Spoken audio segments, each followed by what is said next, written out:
far as the escalating tensions between India and Canada is concerned. Now, this is about a word coming in from Justin Trudeau himself as Canada withdraws its 41 diplomats from India after New Delhi sought parity. Canadian Prime Minister Justin Trudeau now went on to allege violation of Vienna Convention by India. Now, Canada Prime Minister Justin Trudeau blames India for expected decline in people-to-people relation as Ottawa reduces its diplomatic presence here in India. This action now follows after New Delhi's call for diplomatic parity with Canada. Listen in to what Justin Trudeau has to say.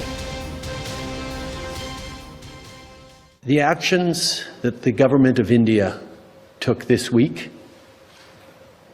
are themselves contrary to international law. The government of India decided to unilaterally revoke the diplomatic immunity of 40 Canadian diplomats in India. This is a violation of the Vienna Convention governing diplomacy. This is them choosing to contravene a very fundamental principle of international law and diplomacy. We have CNN News 18 Siddhant Mishra joining us on the phone line early this morning. Siddhant, a very good morning to you. Grave allegations leveled by Justin Trudeau against India. What about the time when they themselves unilaterally expelled Indian diplomat in Canada? Why no word on that? Yes, that's right. And in fact, this is what perhaps the Indian side is also asking, because this entire diplomatic standoff was triggered by Justin Trudeau, and perhaps post that even India also identified Canada's intelligence wing chief operating here on Indian soil as a diplomat who was expelled. The later government of India came up with a policy of parity between the strength of Indian diplomats in Canada and vice versa. Now, that was a demand of Indian government, and perhaps the position which Indian government made it clear under Article 11.1 of the Vienna Convention. So, Indian government has made it very clear that India is abiding by the international laws. India is not violating international laws, and in fact, the statement that has come from Ministry of External Affairs yesterday did mention Article 11.1 of the Vienna Convention, which governs the diplomatic relations, and in that it is very clearly mentioned that the receiving country can have a say as far as the strength of any mission is concerned, given the circumstances. Now, the circumstances are such, perhaps the relations between two countries have suffered because of the standoff which was started by Canada. So given that India has taken that position, and India is still maintaining that position, that they have what they are doing is is permittable under the international law and is in conformity with the international law. So this is India's standard position.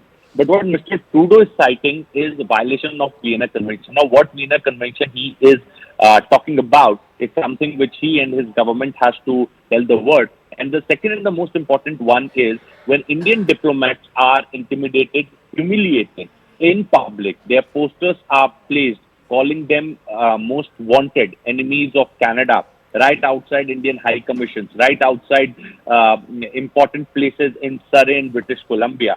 What actions does Mr. Trudeau take against those groups? And then when these incidents take place, where does this Vienna Convention goes? Where does this international laws go? If Canada is accusing India of violating international laws, then the question goes out to them as well, that when Indian diplomats were intimidated, humiliated, to an extent, External Affairs Minister also went on to say that they are scared of going to their offices because of the circumstances on Canadian soil. Right. So here is a country which is unable to provide security to Indian diplomat and perhaps cannot even guard Indian missions properly. A dinner of Sanjay Verma, Indian High Commissioner, was cancelled because Khalistani groups created ruckus outside the hotel. If a country cannot provide protection to Indian diplomats, how can that country accuse India for violating international norms and for endangering the lives of Canadian diplomats? And this Exactly. is not this has not happened overnight. It has gone through a process. India told this to Canada on 5th of October, then 10th of October was the date which was set, then 20th of October was the second date which was Right. given. And so it has happened through a process. India has not endangered the lives of Canadian diplomats. India is a Right, law-abiding Siddhant. country, and perhaps the world knows about it. Back to you. Right. In fact, a big question mark on the activities happening there on Canadian soil. But with that, Siddharth, we request you to please stay with us. We have another piece of breaking news coming in, continuing on the same story. This is the word now coming in from the United States as well as the United Kingdom. Sadly, not in our favor because United States and United Kingdom now has reacted to the diplomatic row between India and Canada. US went on to say that, quote-unquote, resolving differences requires diplomats on the ground. We have urged the Indian government not to insist upon a reduction in Canada's diplomatic presence and to cooperate in the ongoing Canadian investigation. Further, United Kingdom went on to say that resolving differences requires communication and diplomats in respective capitals. We do not agree with the decisions taken by the Indian government that have resulted in a number of Canadian diplomats departing India. Coming back to you, Siddhant, how is that exactly going to, make any difference in the diplomatic relations that we hold with the United Kingdom and the United States as well?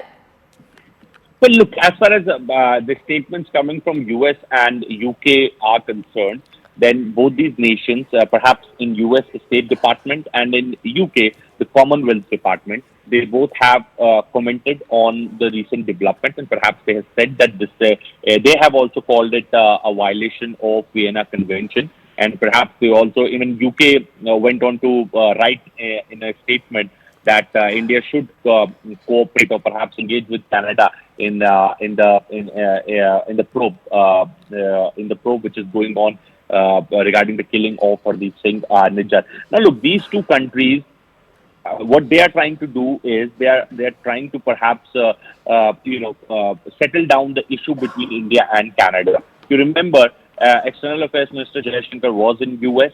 In fact, he did explain it to Antony Blinken what exactly happened. In fact, there are reports of secret meeting of External Affairs Minister Jaishankar with the Foreign Minister of Canada, and he did address a press conference also about India's concern, the security of Indian diplomats on Canadian soil, and what they are going through. I think that is the core of this diplomatic standoff. So now, when US and UK have come out with a statement on this development, they should have also condemned or perhaps speak out against what Indian diplomats are going through in Ottawa and the other consulates across Canada.